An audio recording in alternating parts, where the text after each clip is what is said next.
Այս գործընթացը ինքնադառնալի գործընթաց է։ Ոնց ներկայացրեցիք հարթակը ձեր երկու կողմի սպառողների։ Թուղթու գրիչով տենց մոտավոր նկարել եմ, թե ինչ ֆունկցիաներ պետք է ունենա այդ հարթակը։ Ձեր հենց բեռնափոխադրող ընկերությունը հավասար նույն մրցակցության մեջ էր, ոնց որ իրանք այդ նույն հարթակում։ Շատ բարդ է, երբ որ դու լինում ես առաջինը, դու ճանապարհ ես բացում հետևից եկողի համար։ Ես ասացի չեք փոշմանել, ասացիք մի քիչ փոշմանել եք։ Իրանք պետք է հենց սկզբից իմանան, որ դա դժվար երկար ճանապարհ է։ Լոգիստիկայի մեջ ամենակարևոր այդ 7 կետերից առաջ երկուսը երևի հենց այդ բանն են, գինն ու ժամանակն են։ Դուք ունեք բեռնափոխադրման կարիք A կետից B կետը, իսկ ով ասա, որ այդ փոխադրումը պետք է միշտ ուղիղ եղնի։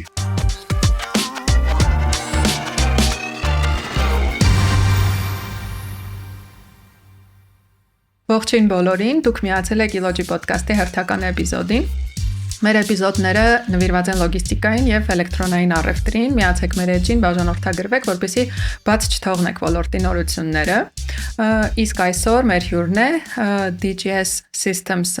ընկերության, նաեւ ենթաբրենդ DGS Express ընկերությունը ներկայացնող ընկերության տնօրեն Գուրգեն Մկրտչյանը։ Ողջույն, Գուրգեն ջան։ Շնորհակալություն, որ միացաք մեր podcast-ին։ Հիմա ձեր պրոդուկտը ինձ շատ հետաքրքիր է, նախ նշեմ, ու ոդքասթից առաջ էլ, երբ պատրաստվում էի մեր խոսակցությանը, հասկացա, որ շատ հարցեր հենց հարթակին են վերաբերելու, որը որ դուք ստեղծել եք։ Բայց հիմա ես առաջ չընկնեմ, խնդրեմ մի փոքր հենց դուք ներկայացնեք ինչով է DGS Systems-ը զբաղվում, նաև ենթաճյուղը ներկայացնեք, հետո շարունակենք մեր խոսակցությունը։ Շատ շնորհակալություն հրավերի համար։ Ես նշեմ, որ մենք այս ոլորտում 2014 թվականից ենք, այն ժամանակ մեր ընկերություն կոչվում էր Digas Trans, հա, ու զբաղվում էր բեռնափոխադրումներով, մեր սեփական բեռնատարերով, հիմնականում ԵԱՏՄ երկրներ ու մեր գործընկերների միջոցով Եվրոպայից Հայաստան եւ հակառակ ուղղությամբ։ Ու մասնագիտացումը հիմնականում ցամաքային ուղղությանն է։ 19 թվականին հիմնադրեցինք DGS Systems ընկերությունը, ու ինքը հիմնադրվեց բրենդավորում գնաց նոր ապրանքանիշի տակ, որովհետև բազում խնդիրներ տեսանք ոլորտում թվայնացում կատարելու, ավտոմատизացում կատարելու ու մի հատ հարթակ ստեղծելու, որը կմիավորեր փոխադրողներին ու պատվիրատուներին ու կպաշտպաներ երկուսի շահերը, թափանցիկ հարթակ հավասար բոլորի համար, հա։ Այդ գաղափարով ոգեշնչված ստեղծեցինք մեր հարթակը, որը ներկայացված է թե Android-ի, թե iOS-ի համար եւ թե կա web տարբերակը, հա, ու երկու հավելված եւ պատվիրատուների եւ փոխադրումների համար։ Ու հարթակի մասին մանրամասն ոնց հասկացա դեռ կխոսենք, ընդհանուր մեր գործունեությունը ու հարթակը բերեց նրան, որ սկսեցին այնտեղ լիքը շատ գրանցվել ֆիզիկական անձիկ, հա, որովհետև ոնց հասկացա այդ հավելվածային լուծումները ինտերնետում ավելի շատ հանդիպում, ավելի շատ ակտիվ են հենց retail մասան, ֆիզիկական անձիկ, հա, ու իրանք սկսեցին գրանցվել որպես ֆիզանց, իսկ հարթակը բազմաշերտեր թույլ էր տալիս, հենց նախատեսել ենք, որ ֆիզանձերն էլ գրանցվեն։ Հետո մեր օպերատորները, երբ որ կապնվում էին բան, պարզվեց, որ պահանջը այդ 5, 10, 20, 50 կիլոանոց անհատական բեռների մասին է։ Այդ իսկ պատճառով 21 թվականին 21-22 թվականին, հա, փոստային եւ սուրհանդակային փոխադրման լիցենզիա հանեցինք ու սկսեցինք զբաղվել ծանրոցների եւ փոքր բեռների, անհատական բեռների առաքումներով Հայաստանից դեպի ԵԱՏՄ եւ հակառակ ուղղությամբ ու Ռուսաստան բոլոր քաղաքներ տեղափոխում ենք, մի փոքր մեր հավելվածները փոխեցինք, ավելի հարմարացրեցինք ֆիզանձանց պահանջներին, ներդրեցինք հաշվիչի գաղափար, որ մարդը մտնի իր տվյալներով բեռի գին ստանա ցանկացած քաղաք առաքումով, թե առանց առաքում ինչքան կկազմի բեռնափոխադրումը ու այս պահին ստացվում է, որ մեր ընկերությունը ներկայացնում է հարթակը, իրականացնում ենք փոխադրումներ Եվրոպայից ԵԱՏՄ անդամ երկրներից դեպի Հայաստան եւ հակառակ ուղղությամբ, թե հավաքական եւ թե ամբողջական, ինչպես նաեւ ծանոթների եւ փոքր բեռների, այդ թվում փոքր կոմերցիոն բեռների, որոնք շատ պահանջարկված են, այսինքն այն մարդիկ, որոնք ինչ որ փոքր արտադրող են, 50 կամ 100 կիլո նույն Վայլբերրիսում կամ Օզոնում վաճառելու ինչ որ արտադրանքներ ունեն ու երբ որ իրանք առանձին պատվիրեն փոխադրում առանձին բրոկերական ծախսեր առանձին հավաքական ինչ որ բաներ դա ավելի թանկանում է քան այս մեր փոստի լիցենզիայով մանիֆեստով բան այդ փոխադրումները իրականացնենք թե լայն աշխարհագրությամբ եւ թե ինչու չէ հասցեական այդ 30-40 կիլոգրամ կոմերցիոն բոյերը այսօր շատ քիչ կամպանիաներ կարող են կազմակերպել, հա, փոխադրումը։ Այսինքն սա մեր հիմնական, որ ասում եմ, մի քանի բառով գործունեություններ էս բային։ Ահա, այդ ֆիքսեցինք հիմա, եկեք հասկանանք հենց հարթակի ստեղծումը։ Հիմա եկեք մի հատ հարթակի մասին խոսենք, հետո մնացած ամեն ինչի, որովհետև հարթակը համենայն դեպս այն հարթակը, որը դուք եք ստեղծել, Հայաստանում տարածված երևույթ չի։ Հիմա ուզում եմ հասկանամ, գաղափարը հասկացա որտեղից եկավ, որ շուկայում ինչ բաց տեսակ ու ինչի շուրջ ինքը ստեղծվեց, ոնց ներկայացրեցիք հարթակը ձեր երկու կողմի սպառողներին, այսինքն թե հաճախորդներին, թե փոխադրողներին ոնց ներկայացրեցիք, ոնց ներգրավեցիք, ինչ ճանապարհ անցավ, այսինքն ինչ պատմություն ունեցավ, ոնց ընդունվեց, հետո ինչ զարգացում ունեցաք, մի փոքր էս էլ մեզ ներկայացրեք։ Շատ հետաքրքիր ձևի է զարգացել այդ ամեն ինչը, ամենասկզբից եմ ասում թուղթու գրիչով տենց մոտավոր նկարել եմ, թե ինչ ֆունկցիաներ պետք է ունենա այդ հարթակը, ինչ ինտերֆեյս նույնիսկ, երբ որ ես արդեն դիզայներ վարձեցի, որին ասեցի, սենց բան եմ ուզում ու իրան տվեցի իմ գծագրերը, ասում UX, UI-ի ինչ որ մի մասը արդեն արել եք բան, հետո ինձ համար շատ տարօրինակ ոլորտ էր ծրագրավորումը, սկսեցի ծրագրավորողներ որ ունել, որ ունեցի լավ թիմ դարձանք, մինչև հիմա կապը պահում ենք ու ստեղծինք հարթակը իր բազում խնդիրներով, որը ժամանակի ընթացքում այդ process-ներում լուծեցինք, ունեցանք հարթակը, որը մի 90%-ով պատրաստ էր ու որոշեցինք ներկայացնենք իրան, ասենք մի քիչ կրեատիվ լինենք, ֆուրերի կայանատեղում բեռնատարների, մեր սեփական բեռնատարի վրա հենց կանանատեղում մեծ տենց աթոռներ բերինք, շարեցինք պրոյեկտոր բան եւ այլն 50 ու լավ պրեզենտացիա սարքեցի 50-ից ավել փոխադրող հրավիրեցինք, բոլորը եկան իմիջիայլոց, եկան նստեցինք հյուրասիրության բանով ու ներկայացրեցինք փոխադրողների առաջին ներգրավումը եղել է հենց այդ ձև առաջիկա հենց օրը ունեցանք բավականին գրանցումներ նշված փոխադրողներից մարդիկ շատ բանով կարծատիպերով մոտեցան նույնիսկ շակերտավոր ասում էին գլխներից Yandex եք սարքում այ հենց այս բառերը սկսին օգտագործել բայց գրանցվեցին, որովհետև իրանց հետաքրքիր էր ու նույնիսկ խնդրեցին, որ օտարերկրյա փոխադրողներ չներգրավենք, որովհետև իրանք չեն կարամրցեն այդ նույն վրացիների կամ ռուսների, որոնք ավելի մատչելի են վարում, իրականացում բեռնափոխադրումը, մենք մինչև հիմա մեր խոսքի տերն ենք, չենք ներգրավել, ոչ մի աշխատանք չենք իրականացել հետո փոշմանել, բայց փոշմանել ենք, ոչ ճիշտն ասեմ։ Հետո ճիշտն ասած բիզնեսը քանի որ անծանոթ էր, Հետո հասկացա, որ շատ դժվար է հարթակային բիզնեսը առաջ խաղացնել, որովհետև ես մտածում էի, որ պետք է սկզբից ունենանք փոխադրողներ, հետո գնանք պատվիրատուների մոտ, ասենք այսքան փոխադրող ունենք ու իրանք հաճույքով կգրանցվեն մեր ծագում։ Ես ճիշտ է, իրանք սկսին հաճույքով գրանցվել, այսինքն դեմի 1 ամսում մոտավոր 400 փոխադրող է գրանցված եղել մեր համակարգում, մենք սկսեցինք գնալ պատվիրատուների մոտ, ներկայացնել նույն ձև պրեզենտացիայով, ինչ առավելություններ ունի մեր ծրագիրը, որի մասին հեսա կասեմ, հա, ու իրանք սկսեցին ակտիվ գրանցվել, բայց երբ որ մինչև որոշում էին գրանցում էին այդ ժամանակային բացը, մեր փոխադրողները հեռացեցին մեր ծրագիրը ու ակտիվ չէին։ Չսպասեցին հաճախորդի պատվերներին, ապրեք։ Ստացվեց, երբ որ հաճախորդները սկսին պատվեր տալը, արդեն փոխադրողների ու մեր մոտ արդեն գրանցվում էր օրական 30, 40, 50 պատվեր, այդ հայտերը չէին բավարարվում, որովհետև սպասարկող արդյունքում ինչ եղավ 15 օր հետո այդ պատվիրատուները տեսան հայտերը չի բավարարում, իրանք էլ սկսեցին, մնացին այն լոյալ կամ միքս տարբերակները, այսինքն հայտը գցում էր պատվիրատուն ծրագիր, մեր լոգիստները թե ծրագրով, թե դրսում նայում էին պատվերը, մշակում էին, կազմակերպում էին եւ այնպես ինչ-որ միքս տարբերակով սկսեցինք աշխատել, բայց հենց այդտեղ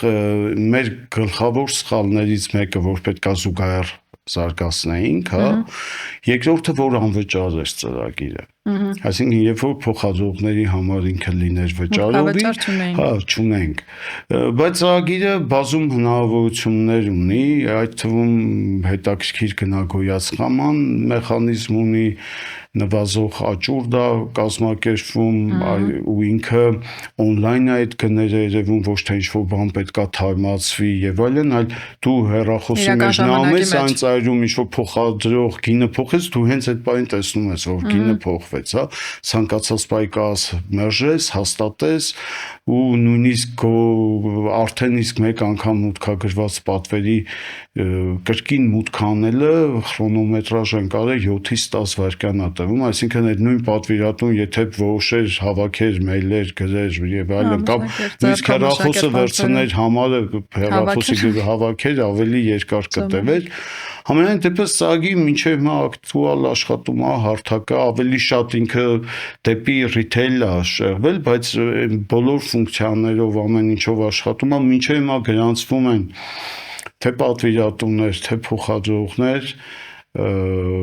ու փորձում ենք ակտիվացնել ամեն ինչ անում ենք ու գնալու ենք այդ ճանապարհով հետևողական։ Փոխադրողներին հասկացա ոնց է այդ առաջին ներգրավելու process-ը արել, հետո դուք եք փոխադրող, նաև այդ կապերի անձնական կոնտակտների միջոցով, ինչը Հայաստանում ազնվության համար կասեմ, որ լավ է աշխատում, շուկան փոքր է, հաճախորդներին ոնց էիք ներգրավում, այսինքն ոնց էիք հարթակը հասանելի դարձնում բեռ ունեցողների համար, պատվիրատուների համար։ Սկզբնական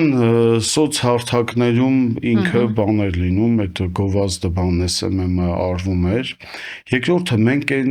մեր նախկին կամպանիայով Դիգաստրանսով շատ ակտիվ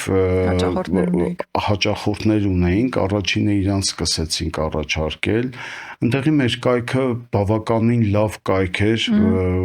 Google-ում լավ առաջխաղացում ուներ, այսինքն օրգանիկ, երբ որ գրում էր միջազգային բեռնափոխադրումներ, ինքը top 3-ի մեջ բերում էր, մարդ կար, որ այդ ժամանակ օգնեց այդ բանը մեր ծրագիրը հնենց մեր սայթը հնենց սարքեցինք, որ այդ ձև եղնի,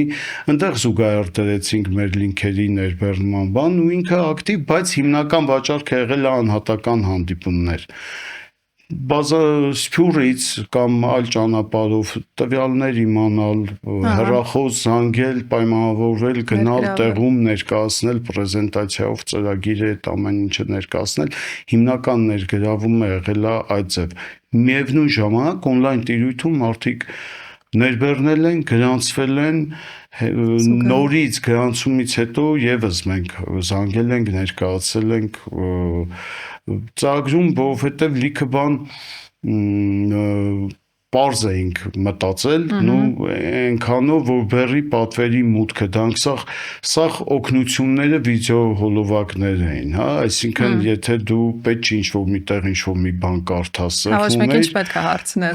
հա, սեղմում ես վիդեոն ցույց է տալիս, որ դե ինչ անես, ոնց հաստատես, այդ ձևի այդ լոգիկայով էինք դրել, որ ավելի պարզ լինի, այսինքն նույնիսկ on-line հարթակում գրանցվածը կարող է շատ հեշտ ադապտացվել, հա, ծրագրի այդ օգտագործմանը։ Իսկ ոնց փոխադրողներին համոզեցիք ճակերտավոր, այսինքն ինչ հիմքեր բերեցիք, որ այս այն դեպքը չի, որ դուք այդ հարթակում հավաքում եք լիքը հաճախորդներ, իրանց էլեկներ գրավել, ծավալները մեծացնելու համար, բայց ոնց որ հարթակից ներքև ձեր ընկերությունը չի այդ պատվերների օրինակ մեծ մասը փորձելու ժամանակի ընթացքում սպասարկել, այլ պատվերները հենց իսկապես հարթակում են մնում, դրա թափանցիկությունը ոնց ցույց տվեցիք, որ դուք հավասար, իսկ ձեր հենց բեռնափոխադրող ընկերությունը հավասար նույն մրցակցության մեջ էր, ոնց որ իրանք այդ նույն հարթակում։ Շատ լավ հարց եք տալիս, իրականում որ անկեղծ ասեմ, ոնց ուզում ես համոզի, եթե մարդը իր մեջ կասկած ունի, մեկա դու հիմնավոր չես կարող համոզես, բայց այն փաստը, որ երբ որ դու տաս լավագույն գին, հա, ու դա on-line երևում է, այսինքն մենք ֆիզիկապես երկու user-ը բացել ենք իրանց առաջ, ցույց ենք տվել, որ նայ այստեղ երբ որ դու գին ես տալիս, ինչ որ մեկը այն մեջտեղում մենք չենք միջնորդում այդտեղ, որ այնտեղ փոխադրողը գին տեսնի, հա, on-line դու տվեցիր տեսնում է ու պարզ բոլորին ասել ենք, որ այս ծրագրում կա միջնորդություն, որը $100 է, որին մարդիկ համաձայն էին, որովհետև ու իրանց ինչն էր դուր գալիս, որովհետև ոլորտում շատ տարածված էր double broking կոչվածը, այսինքն մեկը զակազն էր վերցնում, տալիս էր այն news expeditor-ին, այն մեկը այն news logist-ին, մեկը փոխադրողը բեռ էր վերցնում, բայց այդ պատվիրատուի ու փոխադրողի բեռի գնի տարբերությունը $300-400 կամ միգուցե ավելի էր լինում, որովհետև մի քանի հոգի էին։ Ու իրանց դուր էր գալիս, երբ որ ես ասում եմ, որ այնտեղ ուղիղ պատվիրատուն ա գցում, գինը ֆիքսված է ու ցույց էի տալիս, հա, գինը ֆիքսված է, այսքան է միջնորդությունը $100 է, ու ինչ գին տաս այնտեղ այդ $100-ին իրանք համաձայն էին։ Հա, տենց ասեմ, բայց մեկը կասկածանք ունեցողները կասկածելու էին, բայց իրանք ավելի շատ հետաքրքիր, որ մտավախությունը ավելի շատ ոչ թե դա էր, որ ես ինչ-որ մի բան կանեմ, որովհետև մինչև այդ մեր էթիկայով, մեր գործելավոճով մենք ազնիվ ընկերության իմիջը ունեինք, էլի համբավում ունեինք, այսինքն մարդիկ մեզ չէին կասկածում, որ մենք կարայինք խաբենք, իրանց ավելի շատ մտահոգում էր, որ այդ աճուրդը կսկսի գինը ավելի էժանացնել ոլորտում, այսինքն այդ $10 այդ նվազող, չէ որ մեր ծրագրում երկու հատ գին կար, մեկը ֆիքսված գինն էր, որ պատվիրատուն գցում էր, մեկը աճուրդային ու նվազող աճուրդ էր, ամեն հաջորդը մինչև աճուրդի ավարտ մինիմում $10-անոց քայլ ուներ անելու դեպի, այսինքն կրում էր նվազագույն գինը ու իրանք մտածեցին, որ այդ աճուրդ, բայց իրականում այդ աճուրդը այսօր էլ կա, այսօր նույն պատվիրատուն 50 հոգու գին ա ուզում ու հետո սկսում է այդ գները խաղացնել, զանգում է այն մեկին, ասում է քո գնից ունեմ 20 էժանացու, հետո 20 էժանացում է զանգում է այն մյուսին, ասում է ես ունեմ, վերջնականում ինքը այդ աճուրդը անում է։ Ուղղակի սա ավելի թափանցիկ էր։ Ու հարթակի մեջ ավելի կանոնակարգված, ավտոմատացված, երբ որ ժամանակի տեսանկյունից արդյունավետ, բայց իրանք այդտեղ ռիսկ տեսան ու ես դա որտեղից զգացի, որովհետև իրանք սկսին հարթակում ավելի բարձր գներ առաջարկել։ Արհեստականորեն սկսին հարթակում բարձր գներ առաջարկելը, զանգում էին զանգով մեր լոգիստին, ասում էին այս բեռը այս գնով կտանենք։ Լոգիստը ասում էր պատվիրատուն գցած է, հարթակում այդ գինը դու տվել ես, չգիտեմ, այսքան ավել գին, ասում էր չէ, սենց այդ գնով տալիս եք, այ այդ ձևի կարծատիպ էր։ Շատ հետաքրքիր վախ է եղել իրենց կողմից, բայց ակնհայտ չարդարացված վախ է եղել, որովհետև մրցակցությունը այսպես թե այնպես շուկայում գոյություն ունի, ոնց որ ասացիք, հաճախորդն էլ պատվիրատուն էլ բան չի էլի, անփորձ կամ չգիտեմ, ինչ որ մանուկ չի, ինքն էլ է փորձում գնառաջարկներ հավաքի, համեմատականներ անցկացնի, վերջում որոշի ում հետ է փոխադրումը անում։ Իմիջիայլոց այդ ֆոնի վրա ձեր փորձառության հաճախորդը ինչի հիման վրա է իր որոշումը կայացնում։ Իսկ ինչն է հիմքը, որ որոշումը այդ գինն է։ Այս պահին Հայաստանում գինն է։ Հա։ Ես ասեմ նաև, որ մեր այդ հարթակը նաև ուներ սոցիալական կոմպոնենտ, երկու անգամ, եթե չեմ սխալվում, մենք անիում դահլիճ ենք վարձել, հրավիրել ենք փոխադրողներին, քննարկել ենք փոխադրողների խնդիրները, հարցերը, այս կարգի բաներ ենք արել, լոգիստիկայի սեմինարներ ենք կազմակերպել, այսինքն բացի բանը, մենք մտածում ենք, երբ որ շատ փոխադրող հավաքվի միտեղ, դա իրենից ուշ կարա ներկայացնի ու նույն մեծ պատվերներին, որին մենք այդ 2 ավտո ունեցողը, 3 ավտո ունեցողը պատրաստ չի գնա հնես կամպանիայի մոտ, որը ամիսը 50 փոխադրում անում, դուրն էլ չեն բացի իր առաջ։ Մենք ասում ենք, որ մենք եթե հավաքվենք, եթե ես գնամ այս ընկերության մոտ, ասեմ, որ մենք ունենք 500 փոխադրող, իրանք կկնքեն մեզ այդ պայմանագիր, հա, ու իրականում դա այդ ձևել աշխատում էր։ Միանշանակ։ Մենք մինչ հիմա այդ ուղղությամբ գնում ենք հետևողական, որովհետև միշտ էլ եղել եմ այն կարծիքին, որ թվայնացումը դա անխուսափելի երևույթ է, շատ բարդ է, երբ որ դու լինում ես առաջինը, շատ բարդ է, իսկ մենք այդ ժամանակ առաջինն ենք։ Դա շատ բարդ է։ Դու ճանապարհ ես բացում հետևից եկողի համար, սա նման է բանին, էլի, այն որ կոլայի ու պեպսի քեյսին, հա, թվում է թե իրանք իրար հետ մրցում են, բայց իրանք իրար հետ չեն մրցում, իրանք գազավորված ըմպելիքներ շուկա են ստեղծում իրանց համար, իրականում այդ ձև է, էլի։ Հա, կա նման բան, ու որ առաջինն եք եղել այդ ես ոչ տենց լսելով, այլ հենց սեփական փորձառությամբ գիտեմ ինչքանով է բարդ, երբ որ հենց առաջամարտիկն ես լինում, բազում այլ խնդիրներ պիտի լուծես, բացի բուն հենց այդ կոմերցիոն կամ կորպորատիվ խնդիրներից։ Ինձ գիտեք ինչն է հետաքրքիր նաև, ասացիք միջազգային կտորը չեք արել, ու որովհետև պահանջ էր եղել ու մտավախություն, որ մենք մրցունակ չենք լինի, եթե այլ երկրների բեռնափոխադրողների առաջարկները հարթակում հայտնվեն, ես ասացի չեք փոշմանել, ասացիք մի քիչ փոշմանել եք, հիմա հարց Այս ապագա պլաններում առնվազն, իսկ չունեք այդ ցանկությունը կամ այդ աշխատանքային հենց process-ը, որ միջազգային ներգրավվածություն հարթակում ստեղծեք, որովհետև դե անպայման չի, որ ձեր հարթակ կան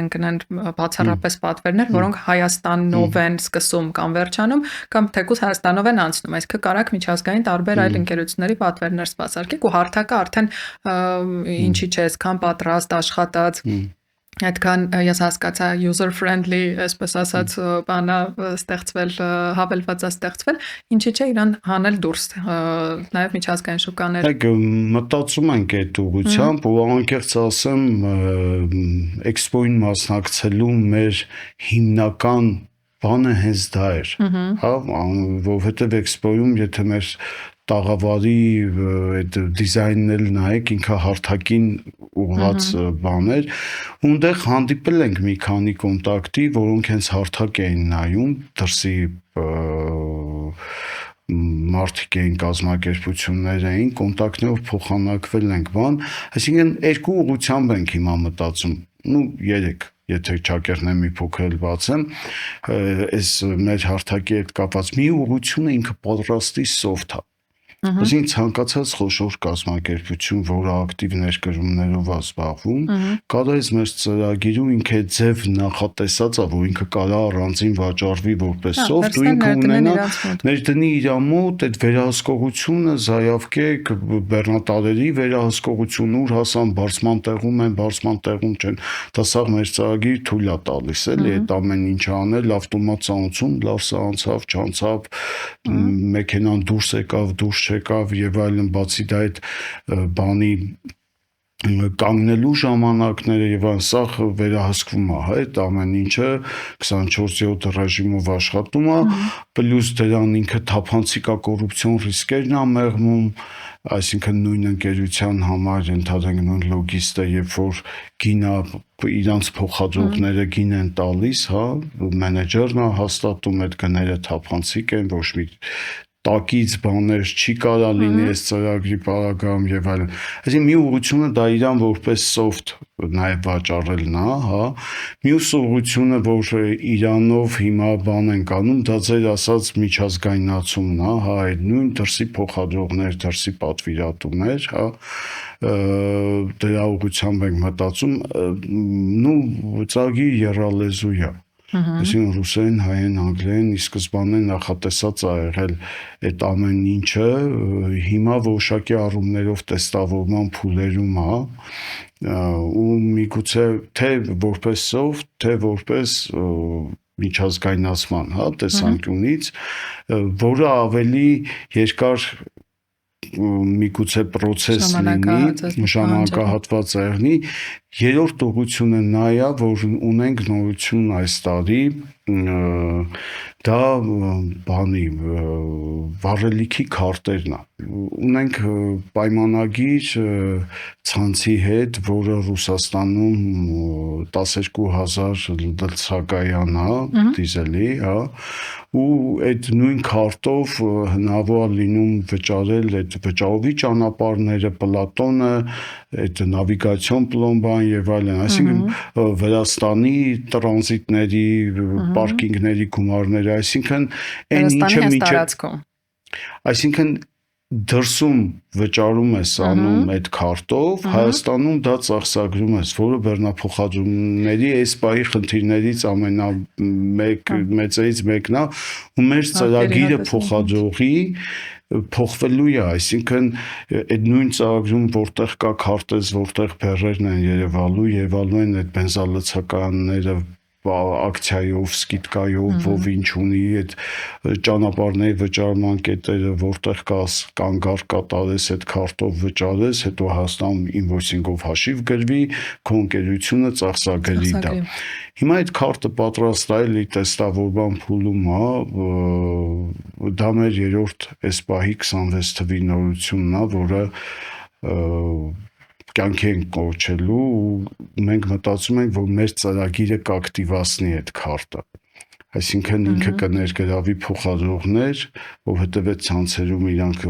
զեղչեր են ունենալու դիզվառելիք լցնելիս, հա, պլյուս էլ չեմ ասում, եթե շրջարկով արված ծախսերի 6%-ը նվազեցնելու է, իսկ եթե ավելացված արժեքի արկով է 18%-ը, հա, ստացվում է, որ հիմա էլ սենց ուղղությամբ ենք գնում, բայց երբ որ մարդիկ ներգրավեն արդեն այդ քարտը ունենան, մեր ծրագիրը ավտոմատ պետք է ունենան, որ այնտեղ երթուղին նշում ես, ինքը ցույց է տալիս, որ այս երթուղու այս 200 կիլոմետրի վրա մի հատ, չգիտեմ, Ռոսնեֆտի լցակայան կա, որը տրամադրում է այս պահին 5% զեղչ կամ 10% զեղչ, հա, ենթադրել են, այսինքն ինքը դառնալու է փոխադրողի պահանջարկված ծրագիր, ինչու՞ չէ, երբ որ ինքը դա ներբեռնի, ունենա իր վարորդը կամ այդ կամպանիան, նաև ինքը կտեսնի, թե համակարգում ինչ բեռեր կան, որը մեկը մյուսին կակտիվացնեն։ Մեկը մյուսին կսնի։ Այս առաջի անգամ եք այս մասին խոսում, հիմա տենց հանրային, Այս մասին հանրային առաջի անգամ եմ խոսում։ Իսկ ընդհանուր միջավայրում հենց ձեզ շրջապատող լոգիստիկ միջավայրում խոսել եք, ինչ արձագանք ունեն, ոգևորություն արդեն արթնացրել եք։ Այս քարտերից կան իրականում, որը կանխիկ է, այսինքն մարդիկ զեղչ ունեն, բայց իրանք կանխիկ են վճարում, իսկ մեր երկրի քաղաքական համ չի կարող ծախս ցույց տա, համ զուգահեռ կա հայտարարում եկամուտների, զուգահեռ բանկերը այսօր կանխիկացումը դա կառավարության կողմից լուրջ հետևողական վերահսկողություն կա կանխիկի նկատմամբ, էլի, այսինքն այս քարտը բացի այն, որ տնտեսապես, հա, ինքը ծախսագրում ես անում, հարկ քիչ ես տալիս եւ այլն, բացի այդ նույն վառելիքի զեղչը բան, ինքը մի հատ լուրջ գլխացավանքից քեզ ազատում է, ոնց ձևակերպել այդ կանխիկը։ Ես մի քանի հաշվապահի հետ այդպես խոսացել եմ, ասում եմ, եթե այսպես բան լինի, դու ենթադրենք անում ես outsource-ա 5 փոխադրողի հաշվապահություն։ Ինչ կանես, ասում եմ, ես 5-ի տնօրենի հետ կհանդիպեմ, ամեն գնով կհամոզեմ, որ իրանք, հա, ու նաև մի քանի ընկերությունների հետ այդպես քննարկել ենք, իրանք սպասում են, որ կլինի քարտը, ասեմ, որ նոր տարում, քանի որ մարդիկ տունն էին, որոշեցինք դեռ քարտը պատրաստ չի, բայց որոշեցինք մի հատ post գցեցինք բանում, Facebook-ում, Instagram-ում, շուտով խորագրով ու շատ կարճ գրեցինք, որ ազատվիր կանխիկից, խնայիր նյարդերդ, շահիր մինչև 20%, սենց էս 3 բառն ենք գրել ու դրել ենք, որ մարդիկ գրանցվեն, որ երբ որ քարտը պատրաստ լինի, հանգեն գնան նախագրանցում, հա, մոտավորապես մի 5-6 օր այդ post-ը թողեցինք, որովհետև ինքը պետքա շատ մոտ եղնի, սա տեստը վիարինք շատ մոտ պետքա եղնի product-ին, էլի, մարդիկ չգրանցվեն, հետո 3 ամիս հետո իրանք էլ մոռանան, ինչի համար են գրանցվել։ Դա մա 5-6 օր զուտ տեստի համար հասկանանք ինչ շոշափենք, հա, մոտավոր 20 հոգուց ավել գրանցվել են։ Տենց, այսինքն ինքը երևում է որ բանա մնում է իրան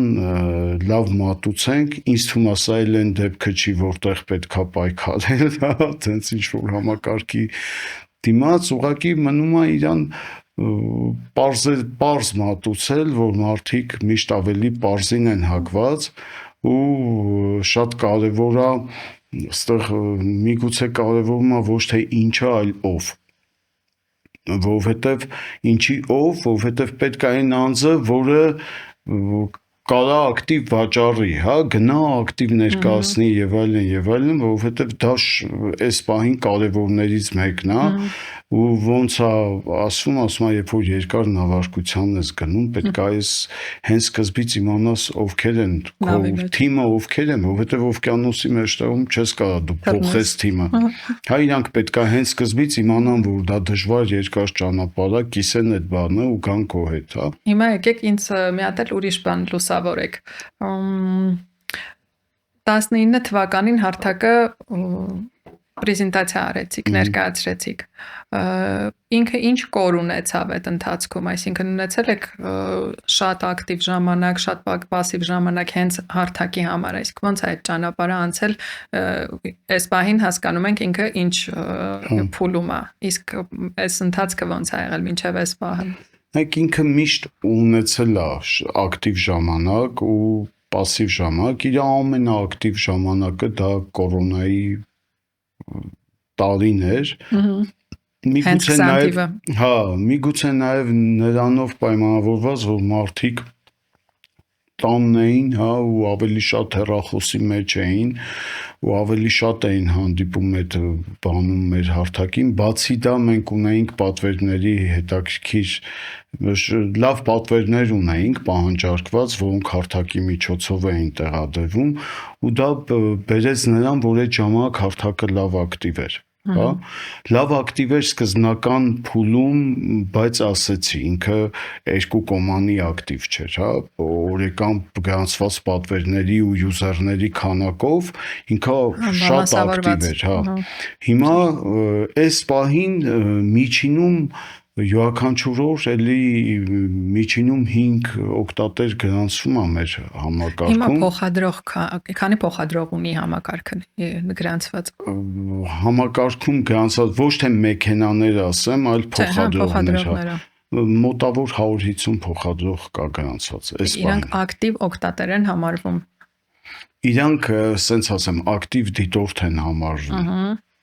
Հա, ակտիվ դիտորդ են։ Ակտիվ դիտորդ են համարվում, սենց ասեմ։ Հա, հասկացա, ասեք։ Հա, այս պահին ավելի շատ գրանցվում են ֆիզիկական անձիկ, հա, շատ ավելի շատ, այսինքն եթե 5 հոգի գրանցվում է ֆիզանց, մի հոգի կարա գրանցվի իրավաբանական անձ կամ փոխադրող։ Մոտավորապես, որովհետև նաև պարզ ասեմ, ակտիվ չենք էլ լուսաբանում այս պահին համակարգի այդ փոխադրողի կամ պատվիրատուի իրավաբանական անձի գրանցումը, որովհետև մի հատ խորքային ուզում ենք այն որ երկրորդ թռիչքն ենք անելու, ուզում ենք որ այն խնդիրները, որ ունեցել ենք, գոնե ինչ-որ մի ձև դա լուծած, հա, արդեն այս երկրորդը ավելի արդյունավետ անենք ու ես բարձ եմ ասում, ես այդտեղ հնարավորություն տեսնում եմ այս քարտը։ Որ կաջակցի, հա, մոտավոր այդքանն է, էլի։ Իսկ այս պահին, եթե անկեղծ լինենք, ձեր ասած պասիվ փուլն է, բայց հենց հիմա նորից սենց ցիկլային սկսում ենք աշխատանք պլանավորումը կա, որ ակտիվացնենք։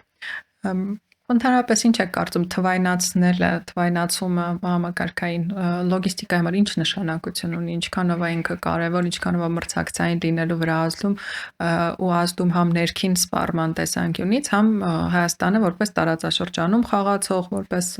լոգիստիկ ծառայություն մատուցող միջազգային ինչ նշանակություն ունի դա։ Ես կարծում եմ, որ հաշվի առնելով այսօրվա թվայնացման մակարդակը, հա, շատ կարևոր է դա, որովհետև փորձը ցույց է տալիս, որ թվային հարթակները միաձուլվում են, այսինքն եթե օրինակի համար եմ ասում, եթե ինվոյս դուրս գրելը թվայնացվում է, հա, ենթադրենք, դա ավտոմատ գալիս կցվում է հաշվապահական ինչ-որ ծրագրի, հաշվապահական ծրագիրը կցվում է ինչ-որ CRM համակարգի եւ այլն եւ այլն։ Այսինքն այս գործընթացը ինքը անդառնալի գործընթաց է։ Հիմա եթե նայենք այս գործընթացի տեսանկյունից, եթե նայենք գլոբալ շուկաները, թե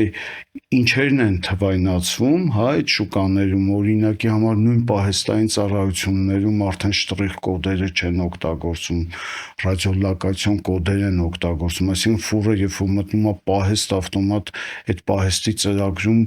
հաշվառվում է այդ ֆուրի մեջ ինչքան ապրանքներ կան, որ շոր են կառնում, այն բաները կպցրած են, որ ծնգում է հանում են։ Այ հիմա ակտիվ օգտագործում է պահեստային տնտեսությունում դա, այսինքն այն որ եկան դատարկեցին շտրիխ կոդերով հաշվեցին քանի ապրանքեր բան, հիմա դրսում ակտիվ օգտագործում է, այսինքն ինչքան ժամանակ է խնայվում, չէ՞։ Իսկ այն 7-րի մեջ այն մեկը ժամանակն էր, չէ՞, այսինքն գնի վրա ազդելու է, ժամանակի վրա ազդելու է, վերահսկողության վրա դա ազդելու է, հա։ Հիմա շատ ակտիվ են մոդայիկ բառը արհեստական ինտելեկտը, հա, ենթադրենք այդ նույն թվայնացման մեջ մի հատ sense թռիչքային բան է տեղի ունեցել, այսինքն լիքը բան sense այն ստանդարտ թվայնացումից անցել է, հա, sense ավելի ինչ-որ բարձր մակարդակի է գնում։ Հիմա եթե ընդունենք, որ այսօր արհեստական ինտելեկտով աշխատող կլինիկաներ կան, եթե ընդունենք, որ այդ ինտելեկտը որոշում է ում վարկ տա, ում վարկ չտա, հա, ենթադրենք, ինչի պետք է այդ ինտելեկտը ինչ-որ թվային մակարդակով արդյունավետ ուղիներ չգտնի, հա, ենթադրենք դուք ունեք բեռնափոխադրման կարիք A կետից B կետը, իսկ ով ասա, որ այդ փոխադրումը պետք է միշտ ուղիղ եղնի։ Իսկ ով կարա այդ բազում հարթակների մեջ մտնի, որոնի ու արդյունավետություն հաշվի, որ այստեղից բերեստեղ, ենթադրենք այստեղ այս բանը փոխես սենց համակցված ինձ որ փոխադրում մտածի ու պարզի, որ դու 20% կխնայես այդ ամեն ինչում ու քեզ տա բոլոր այն ամեն ինչը, որով կարաս դա կազմակերպես, հա։ Այսինքն ես գտնում եմ, որ սա անդառնալի process է ու միջազգային առումով է անդառնալի, հա, երբ որ գնում ես տարբեր դրսում էքսպոների ու տեսնում ես արդեն ինչ տեխնոլոգիաներ են մարդիկ օգտագործում, հա, ենթադրենք, դու զգում ես, որ մենք դեռ պետքա աճենք, բայց անխուսափելի գնում ենք դրան, պետքա գնանք, էլի ով կանի դա, ոնց կլինի, դրսի ինչ-որ խոշոր ընկերություն կգա դա կանի Հայաստանում, թե Հայաստանում մերպես ինչ-որ մեկը տենց պիոների պես ինչ-որ մի բան կանի ու կինտեգրեց գրածվի այդ միջազգային այդ իրավիճակներում, դա չեմ կարող ասեմ, բայց անխուսափելի process-ներ էլի դրանք։ Իսկ 1-ից 10 բալային համակարգով Հայաստանի թվայնացումը այս տեսանկյունից ինչքան կգնահատեք, այսինքն այս ձեր ասացի հենց համատեքստում, հենց մեր ոլորտում ինչի մասին որ խոսում ենք։ Ասում ես միշտ փորձել եմ լավատեսը եղնեմ, բայց չէ, ես ուզում եի 2 ասեմ, որովհետև մենք կանք արդեն մինուսը կլներ, երբ որ մենք չեղնեինք, դուք զրոյական կետը բարձրացրել եք։ Բայց էլի կան, մեզնից հետո էլի կան նույն էքսպոյում մարդիկ կային, մոտեցա զրուցեցի բան եւ այլն, իրանց էլ ծանր բան է սպասվում բոլորիս, միասին, բայց ես ուրախանում եմ, որովհետեւ ես մրցակից չեմ տեսնում, ես տեսնում եմ մարդ, ով իմ հետ, կփորձի այդ ամեն ինչը անի, որովհետեւ դրանից շահելու են բոլորը իրականում։ Ճանապարհը որ միասին հարթեք ավելի հեշտ կլինի, քան մի ընկերություն այդ ճանապարհը հարթի։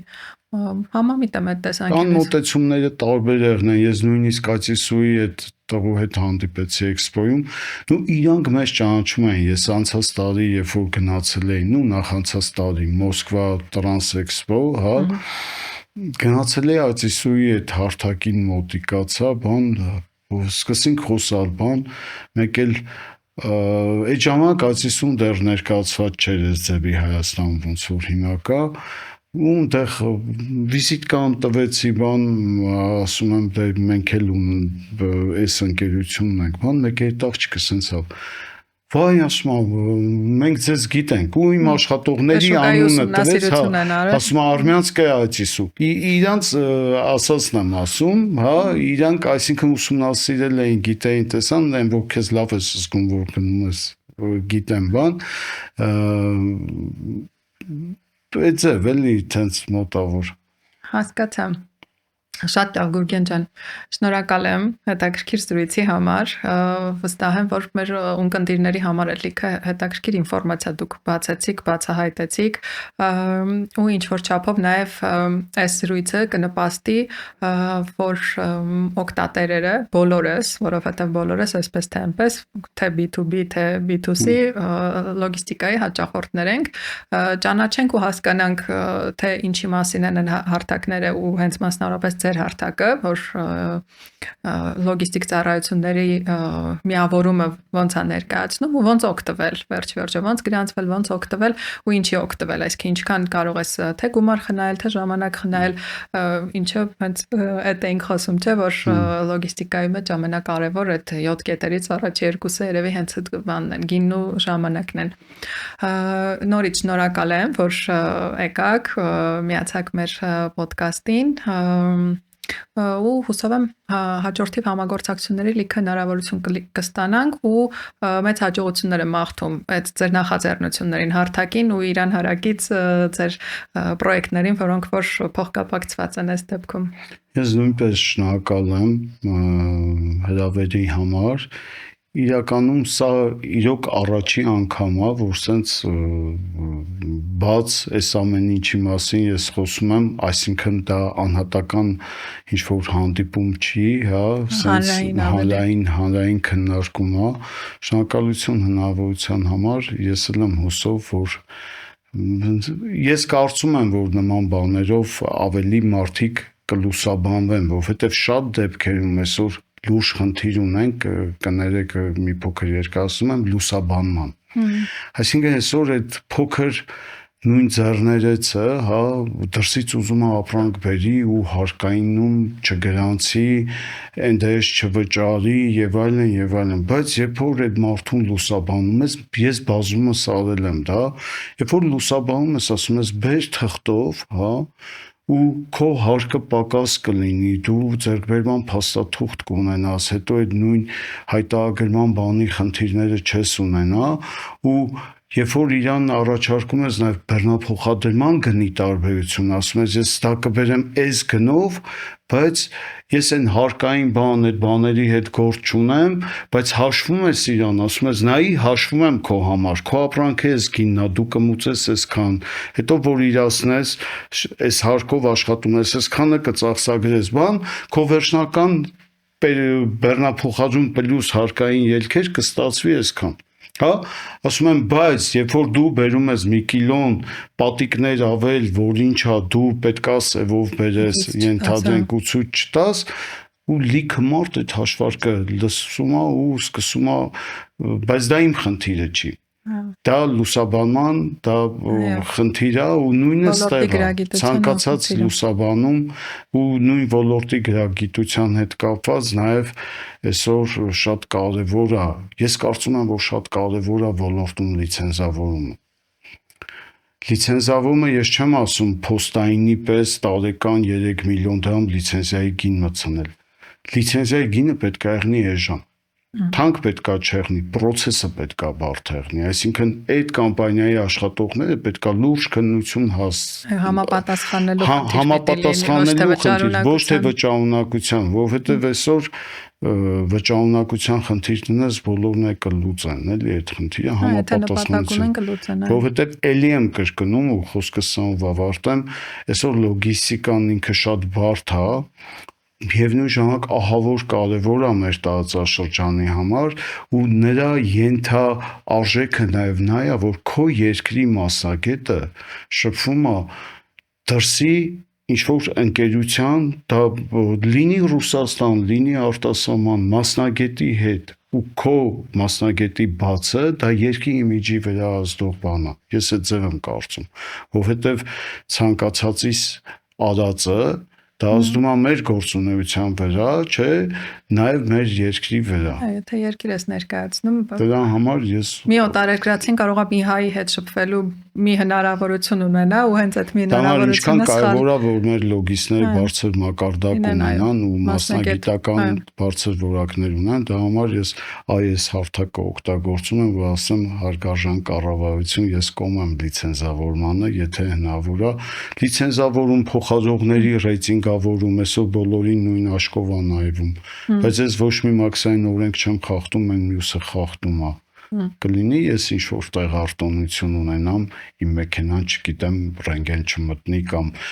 ինչ-որ մի բանը ավելի պարզեցված անի։ Հաճախորդներն էլ իմանան այդ մասին ընտրություն կատարելուց առաջ։ Այսինքն հիմա մենք ասում ենք գինը ամենավորոշիչն է, բայց եթե լինի իմ ասածը միջազգ մեր համակարգում կա գնահատում ու փոխադրողի այդ բանը մցած է,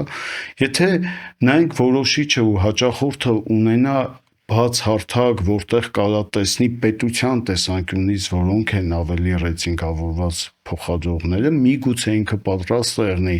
այն բարձր ռեյտինգով փոխադրողին ավելի թանկ վճարի, որը ինչ կբերի, որ ոլորտը ավելի մրցունակ, ավելի կայուն, ավելի զարգացած կդառնա, ոչ թե այսօրվա պես օրհասական խնդիր է լուծում այսօր բեռնափոխադրումների ոլորտը։ Բեռնափոխադրումը պետք է լինի ոչ թե օպերացիոն մեր պես մանավանդ պետության համար, կարծում եմ, այլ հենց ռազմավարական նշանակություն ունեցող ուղղություն, հետաբար մոտեցումներն էլ պիտի այդպես համակարգային լինեն։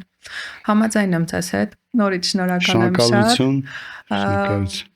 Իսկ ձեզ, սիրելի հետևորդներ, շնորհակալ եմ, որ մինչև վերջ մնացիք մեզ հետ, լսեցիք մեր էպիզոդը, հետևեք էջին, բաժանորդագրվեք, որպեսզի բաց չթողնեք մեր հաջորդ հյուրերի հետ հետաքրքիր զրույցները։ Մինչ հանդիպում։